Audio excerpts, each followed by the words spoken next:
Next question చూడండి. ప్రతి క్వశ్చన్కి ఇక్కడ వేరియేషన్ వస్తుంది. సిమిలర్ క్వశ్చన్ కాకుండా కొన్ని రిపీట్ అవుతున్నాయి, కొన్ని సిమిలర్ క్వశ్చన్ కాకుండా మోడల్స్ మారిపోతున్నాయి. నెక్స్ట్ క్వశ్చన్ 14, 17, 34 మరియు 42లలో ప్రతి దానిలో నుంచి ఏ స్థిర సంఖ్యను తీసివేస్తే వచ్చే శేషాలు అనుపాతములు ఉంటాయి. క్వశ్చన్ జాగ్రత్తగా అబ్జర్వ్ చేయండి. 14, 17, 34, 42లలో ప్రతి దానిలో నుంచి ఏ స్థిర సంఖ్య తీసివేస్తే వచ్చే శేషాలు అనుపాతంలో ఉంటాయి. మరి ఈ క్వశ్చన్కు ఆన్సర్ చేయాలంటే వాస్తవానికి అయితే ఇది మనకు 6th class 7th class text book problem. ఈ ప్రాబ్లం చేయడానికి దాదాపు మనకు 5 minutes, మినిమం 5 minutes పడుతుంది. ఎందుకు అంటే ప్రతి దానిలో నుంచి ఏ స్థిర సంఖ్య తీసివేయాలో తెలియదు కాబట్టి ఏమనుకోవాలి, నార్మల్గా అయితే 14 - x, 17 - x, 34 - x, 42 - x. తర్వాత అనుపాతం అంటే మీకు కండిషన్ చెప్పాను నేను. అంత్యము లబ్ధం ఈక్వల్ మధ్యము లబ్ధం అనే కాన్సెప్ట్ ప్రకారం మనం చేయాలి. అలా నేను చెప్పినటువంటి మెథడ్ ప్రకారం చేస్తే చాలా టైం పడుతుంది. మనం ఈజీగా 1 స్టెప్లో 1 మినిట్లో 1 మార్క్ ఎలా స్కోర్ చేసుకోవచ్చో ఒక్కసారి ఇక్కడ చూడండి. ఫస్ట్ ఇచ్చిన నెంబర్ని ఏ అనుకోండి, సెకండ్ ఇచ్చిన నెంబర్ని బి అనుకోండి, థర్డ్ ఇచ్చిన నెంబర్ సి అనుకోండి, ఫోర్త్ ఇచ్చిన నెంబర్ డి అనుకోండి. ఈ టైప్ ఆఫ్ క్వశ్చన్ వచ్చినప్పుడు డైరెక్ట్ మనకు షార్ట్ కట్ ఫార్మ్ ఏంటంటే, వచ్చేసి మనకు AD minus BC by A plus D minus of B plus C. ఇది డైరెక్ట్గా షార్ట్ కట్ ఫార్మ్. ఈ టైప్ ఆఫ్ క్వశ్చన్ వస్తే మీరు ఈ ఫార్ములా ఉపయోగించుకుంటే ఈజీగా వచ్చేస్తుంది. నేను ఆర్డర్ రాసాను చూడండి. ఏడి బీసీ కాకపోతే ఇక్కడ ఏముంది, ఇక్కడ ఇంటూ అన్నట్టు, ఇక్కడ ప్లస్, ఇక్కడ ఇంటూ, ఇక్కడ ప్లస్. ఒక్కటే మీరు గుర్తుపెట్టుకోవాలి. మధ్యన మైనస్ అనేది కూడా సేమ్ ఉంటుంది. ఈ ఫార్ములా గుర్తుపెట్టుకుంటే ఒకటే స్టెప్లో మనకు ఆన్సర్ వస్తుంది. ఫస్ట్ ఏ అంటే 14, డి అంటే 42. ఒక స్టెప్ ఇక్కడ రాద్దాం. 14 × 42 మైనస్ బీసీ, బి అంటే 17, సి అంటే 34 బై ఏ ప్లస్ డి అంటే 14 + 42 minus of B plus C అంటే 17 + 34. మొత్తం సింప్లిఫై చేస్తే మనకి ఇక్కడ ఏమొస్తుంది చూడండి. ఇక్కడ దట్ ఈక్వల్ టు 42 14 మల్టిప్లై చేస్తే రఫ్లో కనుక చూసుకోండి. ఇక్కడ 14 2 28, 14 4 ఎంత 56, 56 2 అంటే 58 వస్తుంది. 588 మైనస్ 34 17 17 4 ఎంత 34 అంటే 68 వస్తుంది. 7 3 51 6 అంటే 57 వస్తుంది. సో 578 బై 14 + 42 56 మైనస్ 17 + 34 ఎంత వస్తుంది ఇక్కడ 41 51. నౌ సింప్లిఫికేషన్లో మనకి ఇక్కడ సింప్లిఫై చేస్తే 588 - 578 అంటే 10 వస్తుంది. బై ఇక్కడ 5 వస్తుంది. కట్ చేస్తే మనకు 2 వస్తుంది. 5 1 5 2 2. సో ఇక్కడ క్వశ్చన్లో క్లారిటీగా మీరు అబ్జర్వ్ చేయండి. ఏ స్థిర సంఖ్య తీసివేస్తే అంటే 2 అనే నెంబర్ తీసివేస్తే మన ఆన్సర్ వచ్చేసి 2. ఒకవేళ సార్ మీకు చెప్పిన మంచిగానే ఉంది కానీ ఇది కరెక్టా కాదా మాకు డౌట్ ఉంది అనుకుంటే మీరు వెరిఫై చేసుకోవచ్చు. సో ప్రతి నెంబర్ల నుంచి 2 సబ్ట్రాక్ట్ చేయండి, మీకు తెలిసిపోద్ది ఆన్సర్. 14 - 2 చేస్తే 12 వస్తుంది, 17 - 2 చేస్తే 15 వస్తుంది, 34 - 2 చేస్తే 32 వస్తుంది, అలానే 42 - 2 చేస్తే 40 వస్తుంది. మరి మనకి ఇక్కడ ఏముంది క్వశ్చన్లో అనుపాతం అంటే అంత్యము లబ్ధం ఈక్వల్ మధ్యము లబ్ధము. అంటే ఈ రెండు గుణిస్తే ఎంత వస్తుందో ఈ రెండు గుణిస్తే కూడా అంతే రావాలి. అలా వస్తే దాన్ని అంత్యము లబ్ధము ఈక్వల్ మధ్యము లబ్ధము అనుపాత సంబంధం అంటాము. మరి రెండు గుణించండి. 12 4 48 480 వచ్చింది. 480 అంటే 480. నెక్స్ట్ తర్వాత 15 2 మనకి ఎంత వస్తుంది ఇక్కడ 15 2 30 వస్తుంది. 15 3 45 + 3 అంటే 48 వస్తుంది. ఇది కూడా మల్టిప్లై చేస్తే 480 = 480. ఇలా వస్తే ఆ ఇవ్వబడిన నెంబర్లు అనుపాతములు ఉన్నాయి అంటాము. అనుపాతములో ఉండాలంటే అంత్యాలబ్ధం ఈక్వల్ మధ్యాలబ్ధం కావాలి. మరి అంత్యాలబ్ధం ఈక్వల్ మధ్యాలబ్ధం కావాలంటే ఆ ఇవ్వబడిన నెంబర్ నుంచి ఏ నెంబర్ తీసేస్తే వచ్చినాయి 2 తీసేస్తే మరి ఎందుకు 2 అనేది తీసేయాలి 1 అని తీసేయకూడదు అంటే ఆల్రెడీ మనం షార్ట్ కట్లు ఇక్కడ మనం చేసినాము సో కరెక్ట్ ఎక్యురసీ ఇక్కడ మనం 2 చూపించాము కాబట్టి మనకు వచ్చిన ఆన్సర్ కరెక్టా కాదనేది నేను ఇక్కడ వెరిఫై చేస్తున్నాను ఓకేనా so next question very very important ఇది లాస్ట్ టైం సబ్ ఇన్స్పెక్టర్ ఎగ్జామ్లో కానిస్టేబుల్ ఎగ్జామ్లో చాలా సార్లు ఈ క్వశ్చన్ అనేది రిపీట్ అయింది కాబట్టి ఎటువంటి క్వశ్చన్ వచ్చినా 1 మినిట్లో చేయాలి వాస్తవానికి ఈ ప్రాబ్లము సాల్వ్ చేయడానికి మినిమం మనకు 4-5 మినిట్స్ టైం పడుతుంది అటువంటి క్వశ్చన్ని కూడా మనం సింపుల్గా మనం ఒకటే స్టెప్లో మనం వచ్చేటట్టుగా షార్ట్ కట్లో మనం చేయడం జరిగింది ఓకేనా సో నెక్స్ట్ క్వశ్చన్ చూడండి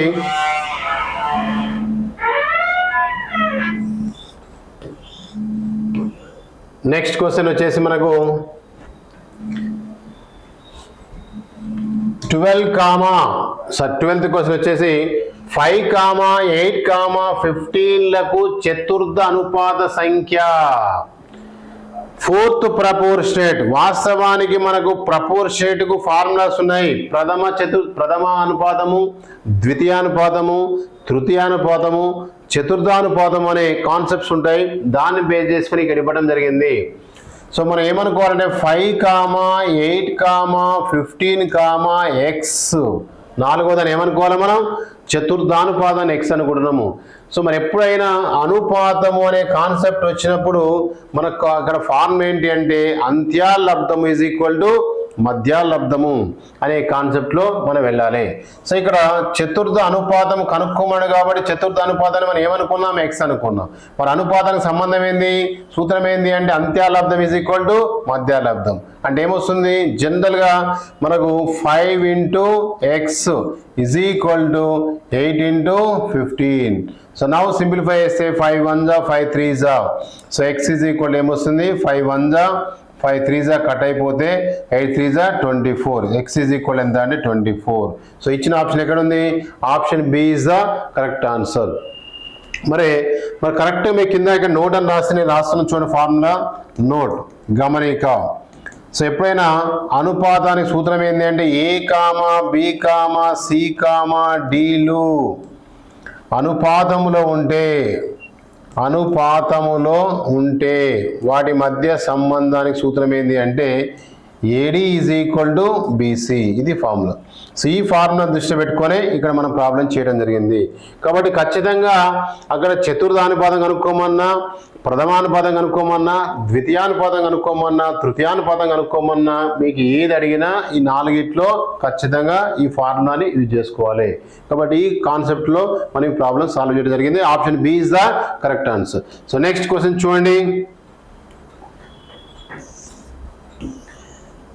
234, 104ల మధ్యం అనుపాతము ఇక్కడ రెండే ఇచ్చిండు 234, 104 సో ఇక 2 నెంబర్స్ మాత్రమే ఇచ్చి వాటి యొక్క మధ్యమానుపాతము ఎప్పుడైనా గుర్తుపెట్టుకోండి 234, x,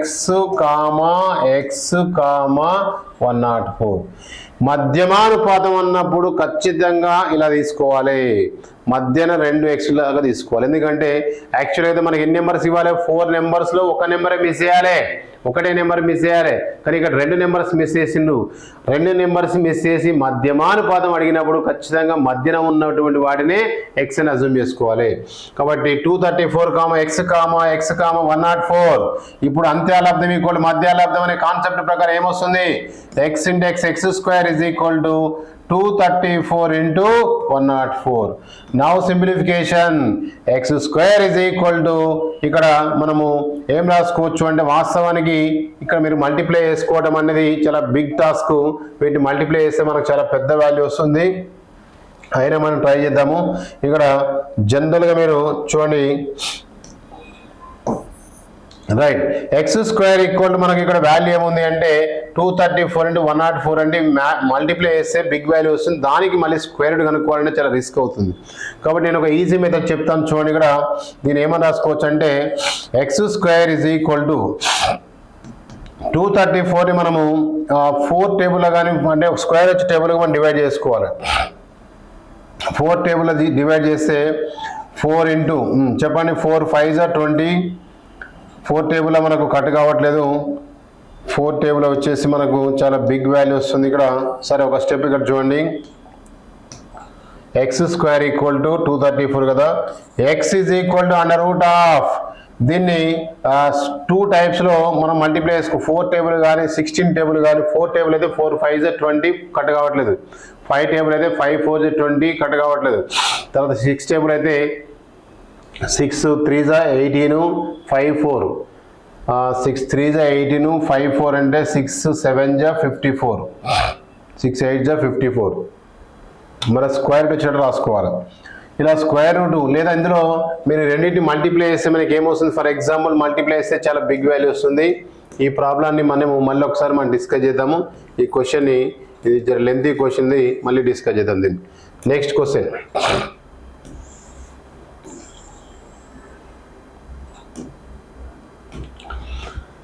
3:4కు సమానమైన 3:4కు సమానమైన ఒక నిష్పత్తిలో పూర్వ పదము 12 అయితే ఉత్తర పదము కనుగొనము. 3:4కు సమానమైన ఒక నిష్పత్తిలో పూర్వపదం 12 అయితే పరపదం ఎంత, లేదా పూర్వపదం ఎంత, పూర్వపదం ఇచ్చిండు, ఉత్తర పదం కనుక్కోమాడు. రైట్. ఫస్ట్ ఆఫ్ ఆల్ నిష్పత్తులు ఎప్పుడు కూడా గుర్తుపెట్టుకోండి. 3:4 నిష్పత్తిలో పూర్వపదము 3ని ఏమంటామంటే మనము పూర్వపదం అంటాము. 3ని పూర్వపదము, 4ని ఏమంటామంటే పరపదం అంటాము, పరపదము.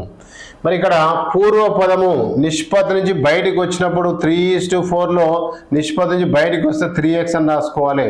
పూర్వపదం ఎంత 12. నిష్పత్తిలో పూర్వపదం అంటే 3, నిష్పత్తి నుంచి బయటకు వచ్చినాం కాబట్టి 3x. పూర్వపదం ఎంత 12, 3x ఈక్వల్ 12. సో కట్ చేస్తే x ఈక్వల్ ఎంత వస్తుంది మనకు, x ఈజ్ ఈక్వల్ 4 వస్తుంది. నెక్స్ట్ తర్వాత ఏంది, ఉత్తర పదము పరపదం కనుక్కోవాలి. ఇప్పుడు ఆల్రెడీ వాల్యూ 4 వచ్చింది కాబట్టి మనం దీంట్లో రాసుకోవచ్చు. ఉత్తర పదము అంటే పరపదం అని, ఉత్తర పదము ఈజ్ ఈక్వల్ ఎంత అంటే 4x. సో 4 into x అంటే 4, 4 into 4 ఎంత 16. ఇచ్చిన ఆప్షన్ ఎక్కడ ఉంది 16. ఈ ప్రాబ్లాన్ని నేను ఇంత సొల్యూషన్ చెప్పాను మీ క్లారిటీగా అర్థం కావడం కోసం. ఇదంతా చేయాల్సిన అవసరం లేదు. ఎలా చేయొచ్చు మరి, ఈజీగా సింపుల్గా 3:4కు సమానమైన ఒక నిష్పత్తిలో పూర్వపదం 12. రైట్. ఇప్పుడు 3 అనేది 12 అయింది. 3ని ఏ నెంబర్తో మల్టిప్లై చేస్తే 12 అవుతుంది, 3 4 12. అదే 4ని సెకండ్ నెంబర్ కూడా మల్టిప్లై చేసుకోవాలి. జనరల్గా 3 నుంచి 12 వచ్చింది అంటే 3కి 4 అనే నెంబర్ మల్టిప్లై అయితే 3 4 12. అదే 4 తోటి సెకండ్ నెంబర్ మల్టిప్లై చేస్తే 4 4 16. సో ఆన్సర్ ఈ 16. ఈజీగా విత్ ఇన్ సెకండ్స్లో మీరు ఆన్సర్ పెట్టేయచ్చు. బట్ ఇక్కడ మీకు క్లారిటీ అర్థం కావాలని నేను సొల్యూషన్ కూడా చెప్పడం జరిగింది. రైట్. నెక్స్ట్ క్వశ్చన్ చూడండి.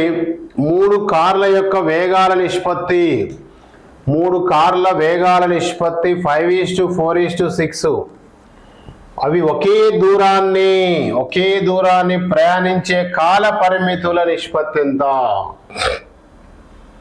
3 కార్ల వేగాల నిష్పత్తి 5:4:6 అయితే ఒకే దూరాన్ని ప్రయాణించే కాల పరిమితి నిష్పత్తి ఎంత? ఈ ప్రాబ్లం సాల్వ్ చేయాలంటే ఫస్ట్ మనకు కొంత బేసిక్ నాలెడ్జ్ ఐడియా ఉండాలి. ఏంటి సార్ అంటే, ఎప్పుడైనా గుర్తుపెట్టుకోండి, వేగము కాలం ఎలా ఉంటుంది, వేగము కాలం అనేది అనులోమ సంబంధం ఉంటుందా విలోమ సంబంధం ఉంటుందా అనేది అబ్జర్వ్ చేయండి. ఇప్పుడు ఫర్ ఎగ్జాంపుల్ నేను బైక్ పైన గంటకు 50 కిలోమీటర్ వేగంతో పోతున్నా. గంటకు 50 కిలోమీటర్ వేగంతో పోతే హైదరాబాద్ నుంచి నల్లగొండ 100 కిలోమీటర్లు. గంటకు 50 కిలోమీటర్ వేగంతో పోయినప్పుడు ఎన్ని గంటల్లో పోతా అంటే 2 గంటల్లో పోతా. ఎందుకు, హైదరాబాద్ నుంచి నల్లగొండ 100 కిలోమీటర్ డిస్టెన్స్, 100 కిలోమీటర్లు అంటే గంటకు 50 కిలోమీటర్ వేగంతో పోతున్నా కాబట్టి 2 గంటల్లో ప్రయాణిస్తున్నా. అలా కాకుండా గంటకు 100 కిలోమీటర్ వేగంతో పోతే 1 గంటలోనే వెళ్ళిపోతా. కాబట్టి చూడండి, ఇక్కడ వేగం పెరిగితే కాలం తగ్గుతుంది, వేగము తగ్గితే కాలం పెరుగుతుంది. కాబట్టి వేగము కాలము ఏ సంబంధము, విలోమ సంబంధము. వేగం పెరిగినప్పుడు కాలం తగ్గుతుంది, కాలం తగ్గినప్పుడు వేగం పెరుగుతుంది. సో ఇక్కడ వేగము కాలం ఏ సంబంధంలో ఉన్నాయి, విలోమ సంబంధం. కాబట్టి ఇక్కడ ఏం చేయాలంటే వేగాల నిష్పత్తి ఎలా ఉంది, 5:4:6. మరి ఎప్పుడైనా గుర్తుపెట్టుకోండి, కాలాల నిష్పత్తి ఎలా ఉంటుంది అంటే రివర్స్ రాసుకోవాలి. 1/5 ఈస్టు 1/4 ఈస్టు 1/6. వేగము కాలము విలోమ నిష్పత్తి. వేగాలు 5:4:6 నిష్పత్తిలో ఉంటే కాలాలు 1/5 1/4 1/6 నిష్పత్తిలో ఉంటాయి. మరి ఇప్పుడు ఒకసారి మరి ఆన్సర్లో ఈ ఆన్సర్ ఉందా? లేదు. మరి ఏం చేయాలి సార్? దీనికి కాసా సింప్లిఫికేషన్ చేసుకోవాలి. నువ్వు కాసా కడతావా, ఏం చేస్తావా నీ ఇష్టం, బట్ ఈ భిన్నాలు మాత్రం సింప్లిఫై చేయాలి. మరి ఎలా చేస్తాము? ఇంతకుముందు మీకు షార్ట్ కట్ చెప్పాను. హారంలో ఉన్న విలువలు 5 × 4 × 6. సో హారంలో ఉన్న విలువలు పక్కన రాసుకోండి. 5 × 4 × 6 రాసుకొని ఇందులో వీటిని అబ్జర్వ్ చేయండి. ఫస్ట్ భిన్నములో హారములు ఏముంది? 5 ఉంది. ఆ 5కు 5 వదిలేస్తే రిమైనింగ్ ఏమున్నాయి? 4 6 24. ఇక్కడ రాసుకోవాలి. 24 1 24 ఈస్టు ఇక్కడ 4 ఉంది. 4కు 4 లీవ్ చేయండి. రిమైనింగ్ ఎంత? 5 6 30. 30 × 1 అంటే 30 ఈస్టు 6 6 వదిలేయండి. 5 4 20. 20 × 1 అంటే 20. సో ఇప్పుడు ఇవన్నీ ఒకే టేబుల్ కట్ అయితే కట్ చేసుకోండి. 2 టేబుల్ కట్ అవుతున్నాయి. 2 12 కట్ అవుతుంది, 2 15 కట్ అవుతుంది, 2 10 కట్ అవుతుంది. కాబట్టి ఆన్సర్ ఎంత అంటే 12:15:10. 12:15:10. Option D is the correct answer.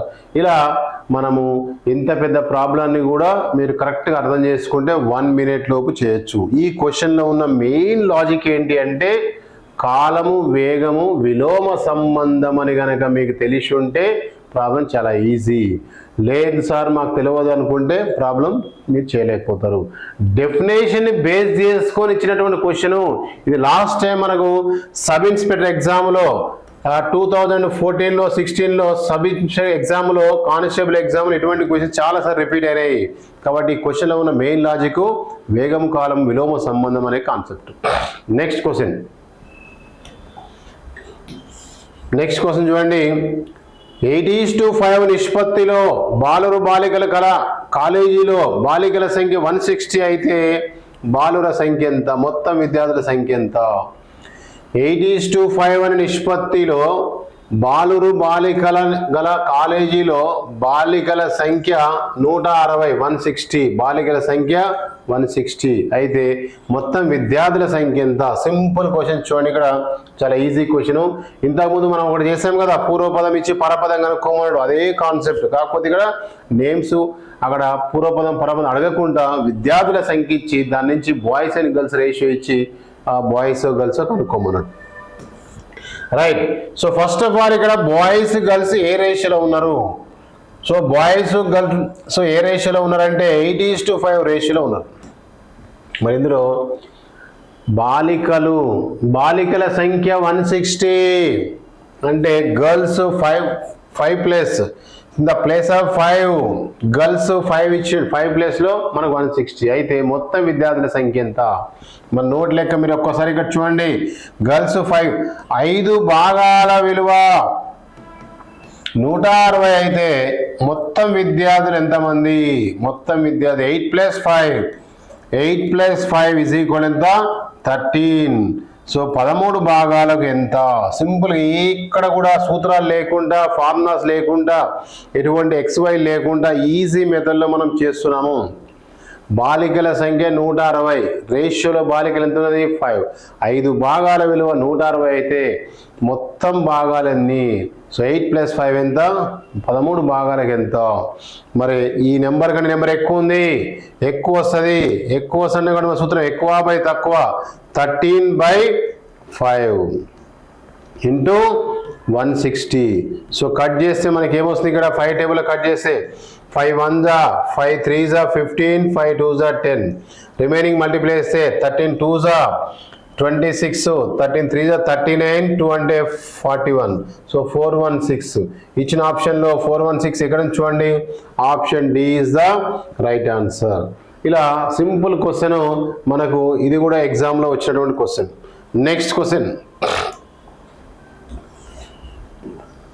A, Bల ఆదాయాల నిష్పత్తి 5:4. వారి ఖర్చుల నిష్పత్తి 3:2. సంవత్సరం చివరిలో ప్రతి ఒక్కడు లేదా ప్రతి వాడు 1600 పొదుపు చేస్తే లేదా ఆదా చేస్తే ఏ ఆదాయం ఎంత? క్వశ్చన్ జాగ్రత్తగా అబ్జర్వ్ చేయండి. ఏ కామా బిల ఆదాయాల నిష్పత్తి, ఏ కామా బిల ఆదాయాల నిష్పత్తి ఎంత ఉంది? 5:4. వారి ఖర్చుల నిష్పత్తి ఎంత ఉంది? 3:4, 3:2. సంవత్సరం చివరిలో ప్రతి వ్యక్తి 1600 రూపాయలు పొదుపు చేసెను లేదా ఆదా చేసెను. అయితే ఏ యొక్క ఆదాయం ఎంత? ఇది క్వశ్చన్. మరొక్కసారి మీరు ప్రీవియస్లోకి వెళ్తే సేమ్ ఫస్ట్ చెప్పినటువంటి షార్ట్ కట్, 2 నిష్పత్తులు ఇచ్చినప్పుడు మనం ఎటువంటి షార్ట్ కట్ యూజ్ చేసినామో అదే షార్ట్ కట్ ఇక్కడ కూడా అప్లికబుల్ అవుతుంది. మరొక్కసారి ఇక్కడ అబ్జర్వ్ చేయండి. ఏ కామా బిల ఆదాయాలు, ఏ అనే వ్యక్తి, బి అనే వ్యక్తి ఎలా ఉన్నాయి? ఆదాయాల నిష్పత్తి 5:4. తర్వాత వారి ఖర్చుల నిష్పత్తి 3:2. మరి ఎప్పుడైనా ఫస్ట్ నిష్పత్తిని ఏమనుకోవాలని చెప్పినా ఓల్డ్ నిష్పత్తి, తర్వాత నిష్పత్తిని ఏమనుకోవాలని చెప్పినా న్యూ నిష్పత్తి. ప్రతి వ్యక్తి సంవత్సరం చివర 1600 రూపాయలు పొదుపు చేస్తున్నాడు. సో 1600 రూపాయలు ఇక్కడ పొదుపు చేస్తున్నాడు అంటే సేవింగ్. సో ఎంత సేవింగ్ చేస్తున్నాడంటే 1600, ఇక్కడ 1600 రాసేసుకొని same shortcut applicable. Right. మరి చూడండి ఇక్కడ అక్కడ అమౌంట్ 1600 ఉందా, 16,000 ఉందా, 6,000 ఉందా మనకు అనవసరం. ఆ అమౌంట్ ఇక్కడ రాసుకోండి. 1600 ఇంటూ న్యూ రేషియో డిఫరెన్స్ 3కి 2కు ఉన్న డిఫరెన్స్ ఎంత? 3 - 2 బై క్రాస్ ప్రోడక్ట్ల difference 5 2s 10, 3 4s 12. Big number ముందు రాసుకోవాలి. అడ్డ గుణకారంలో తేడా 3 4 12 మైనస్ 5 2 10. సో దట్ ఈక్వల్ ఏమొస్తుంది ఇక్కడ? 1600 ఇంటూ 3 - 2 అంటే 1/12 - 10 అంటే 2. కట్ చేస్తే 2 టేబుల్ 2 1s 2 8s 800. మరి ఎవరిది కావాలి నీకు? ఏ ఆదాయము? మరి ఫస్ట్ నిష్పత్తిలో ఏకి ఎంత ఉంది? 5. 800 ఇంటూ 5 దట్ ఈక్వల్ టు 5 40 కాబట్టి పక్కన 2 zeros అంటే 4000. ఏ యొక్క ఆదాయం ఎంత అంటే 4000. ఒకవేళ బి ఆదాయం అడిగింది అనుకోండి, అప్పుడు ఏం చేయాలి? 800 ఇంటూ 4, 8 ఇంటూ 4 32, 3200 బి ఆదాయం వస్తుంది. కాబట్టి ఇక్కడ ఏ ఆదాయం అడిగిందా? బి ఆదాయం అడిగిండా, వాళ్ళిద్దరి ఆదాయాలు అడిగిండా, లేదా వాళ్ళిద్దరి మధ్య తేడా అడిగిండా, వాళ్ళిద్దరి యొక్క సమ్ అడిగిండా అనేది తర్వాత ఇష్యూ. బట్ కాన్సెప్ట్ అర్థం చేసుకోండి. అక్కడ ఏది అడిగినా మనం కనుక్కోవచ్చు. ఒకవేళ ఇద్దరి మొత్తం ఎంత అంటే ఏం చేయాలి? విడివిడి కనుక్కొని కలపండి, లేదా తేడా అంటే విడివిడి కనుక్కొని తీసేయండి. అలా ఏదైనా అడగవచ్చు. Okay right. Next question, same question చూడండి, సేమ్ ఆన్సర్. ఇది కూడా సేమ్ మోడల్ క్వశ్చన్. చెప్పండి ఇప్పుడు. ఏ కామా బిల ఆదాయాలు 3:4 నిష్పత్తిలో ఉన్నాయి. వారి ఖర్చులు 5:3 నిష్పత్తిలో ఉన్నాయి. వీరు ఒక్కొక్కరు 1000 రూపాయల చొప్పున పొదుపు చేస్తే, ఆదా చేస్తే ఏ ఆదాయం ఎంత? Same short cut, same model question. ఇప్పుడు ఫాస్ట్గా మీరు చెప్పండి. ఫస్ట్ ఏ ఉన్నాడు, బి ఉన్నాడు, వాళ్ళ యొక్క నిష్పత్తి 3:2. సెకండ్ నిష్పత్తి, సెకండ్ ఖర్చు నిష్పత్తి 5:3. ఫస్ట్ ఇచ్చిన నిష్పత్తిని ఏమనుకోవాలి? ఓల్డ్ నిష్పత్తి. సెకండ్ ఇచ్చిన నిష్పత్తిని ఏమనుకోవాలి? న్యూ నిష్పత్తి. ఒక్కొక్కరు 1000 రూపాయల చొప్పున పొదుపు చేశారు. 1000 రూపాయల చొప్పున పొదుపు చేశారు. మరి చెప్పండి ఏమొస్తుంది? 1000 into new ratio difference. So new ratio difference అంటే ఏం తీసుకోవాలి? 5 - 3 బై క్రాస్ ప్రోడక్ట్ల difference. 5 2s 10 - 3 3s 9. So that equal to 1000 into 2 by 1. So that equal ఎంత వస్తుంది? 2000. ఎవరిది కావాలి నీకు? ఏ ఆదాయము. ఫస్ట్ నిష్పత్తిలో ఏకి ఎంత ఉంది? 3. సో ఇక్కడ 2000 ఇంటూ 3 చేస్తే ఎంత వస్తుంది మనకు? 6000. ఏ ఆదాయం ఎంత అంటే 6000. ఇలా ఇచ్చిన ఆప్షన్ ఎక్కడుంది? Option B is the correct answer. ఇలా మనము సేమ్ క్వశ్చన్ వచ్చినప్పుడు ఇప్పుడు స్పీడ్గా 1 minute వచ్చేట్టుగా మనం ప్రాక్టీస్ చేయాలి. నెక్స్ట్ క్వశ్చన్, ఇది కూడా చిన్న చేంజెస్ తోటి మారి చూడు క్వశ్చన్. ఒక ఆఫీసులో ఆఫీసర్ గుమస్తాల జీతాలు 15:7 నిష్పత్తిలో ఉన్నాయి. ఆఫీసర్ కన్నా గుమస్తా జీతం 720 తక్కువ జీతం పొందుతున్నా. సో గుమస్తా జీతం ఎంత? క్వశ్చన్ జాగ్రత్త అబ్జర్వ్ చేయండి. ఒక ఆఫీసులో ఆఫీసరు గుమస్తాల జీతాలు 15:7 నిష్పత్తిలో ఉన్నాయి. ఆఫీసర్ కన్నా గుమస్తా 720 రూపీస్ తక్కువ జీతం పొందుతున్నచో గుమస్తా జీతం ఎంత? Simple question. ఒక్కసారి క్వశ్చన్లో ఉన్నటువంటి ఎక్కడ కూడా ఈ క్వశ్చన్లో 2 నిష్పత్తులు లేవు. 2 నిష్పత్తులు ఉంటేనే షార్ట్ కట్ అప్లికబుల్. 1 నిష్పత్తి ఉంది కాబట్టి షార్ట్ కట్ అప్లికబుల్ కాదు. కాబట్టి ఇక్కడ ఫస్ట్ చూడండి, ఆఫీసరు గుమస్తా క్లర్క్ వాళ్ళ నిష్పత్తి ఎలా ఉంది? 15:7. 15:7. నెక్స్ట్, ఆఫీసర్ కన్నా గుమస్తా ఎంత ఎక్కువ ఉన్నాడు? సరే, గుమస్తా తక్కువ ఉంటాడు, జనరల్గా ఆఫీసర్ ఎక్కువ ఉంటాడు. కాబట్టి ఇక్కడ ఏమంటే క్వశ్చన్లో ఆఫీసర్ కన్నా గుమస్తా 720 రూపీస్ తక్కువ జీతం తీసుకుంటున్నాడు. ఇప్పుడు ఫర్ ఎగ్జాంపుల్ నా దగ్గర 10,000 ఉన్నాయి, నీ దగ్గర 5,000 ఉన్నాయి. నా కంటే నీ దగ్గర ఎంత తక్కువ ఉన్నాయి? 5,000. నీ కంటే నా దగ్గర ఎంత ఎక్కువ ఉన్నాయి? 5,000. అంటే మన ఇద్దరి మధ్యన తేడా ఎంత? 5,000. ఇక్కడ కూడా ఆఫీసర్ కంటే గుమస్తా ఎంత తక్కువ ఉన్నాడు? 720. అన్నా గుమస్తా కంటే ఆఫీసర్ ఎంత ఎక్కువ ఉండన్నా ఒకటే మీనింగు. కాబట్టి ఇక్కడ డిఫరెన్స్ ఆఫీసర్కు గుమస్తాకు మధ్యన ఉన్న తేడా ఎంత? 15 - 7. సో 15 - 7 చేస్తే మనకి ఎంత వస్తుంది? 8. సో 8 భాగాలు. ఇద్దరి మధ్యన ఎంత తేడా ఉంది అంటే 8 భాగాలు. మరి అమౌంట్లో ఎంత తేడా ఉంది? 720. కాబట్టి 8 భాగాల విలువ 720కి సమానమైతే గుమస్తా జీతం ఎంత? క్లర్క్ 7 భాగాల విలువ ఎంత? 7 భాగాల విలువ ఎంత? ఆఫీసర్ చూడండి, జాగ్రత్త చూడండి, 8 భాగాల విలువ